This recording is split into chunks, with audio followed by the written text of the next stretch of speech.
Okay guys, so for today's vlog, itong gagawin natin. Yan, bale, isang panel.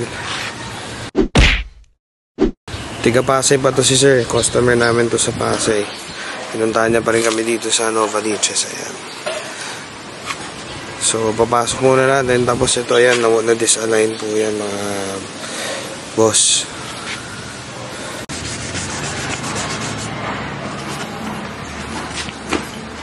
So, ayan, first step. Ligayin muna natin yung gasgas na.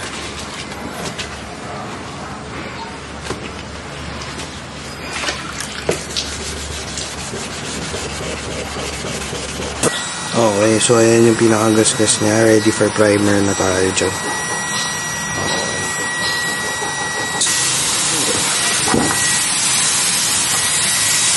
So ayan, mag-primer muna tayo guys. Hang out na.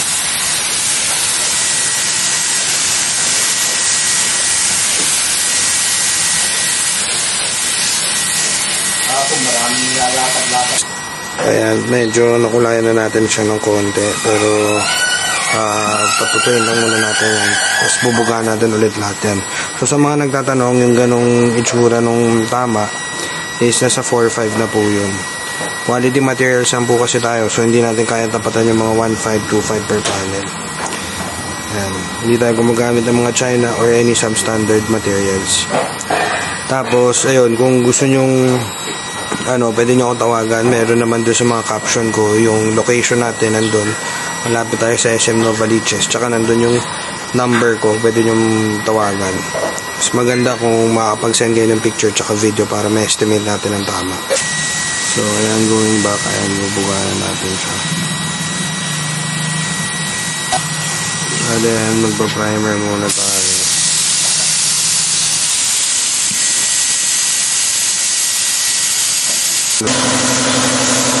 So yan, gagawa natin is pinaprimeran natin yung tama na.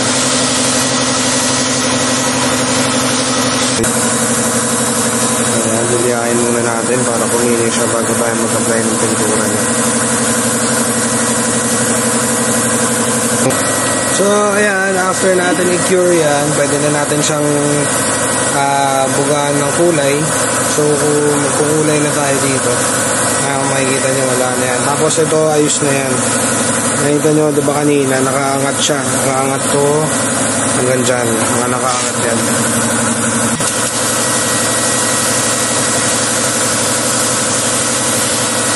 So yan, gulay naman tayo ngayon.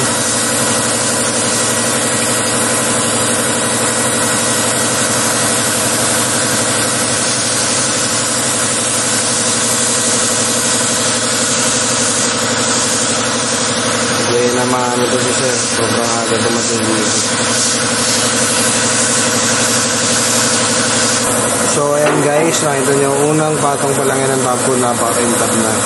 Again, ulitin ko dito sa atin, hindi tayo nagtitipid sa top coat. Nakakailang patong tayo above standard para kahit makailang box tayo, makapal siya. So tinalo pa na ito yung ceramic coating, wala sinabing ceramic coating dito.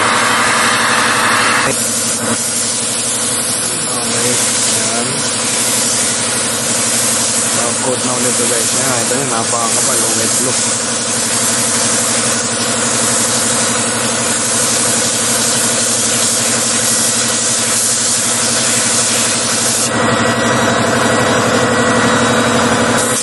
Okay, another layer tayo ng top coat guys. Ayan o. Sobrang ganda. Hindi pa naliliyan. Makakabuka pa lang ito. Sobrang ganda sa labas. Na rin yung gastos niya sa tama na. So, mamaya papakita ko sa inyo pagka yung pinaka-finish product na ito para makita nyo siya.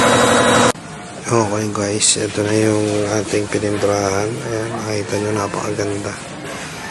Ayan. So, ibabuff na lang to pagkatapos ng 2 to 3 weeks para tuyo-tuyo siyang tapan-tapan yung paint natin.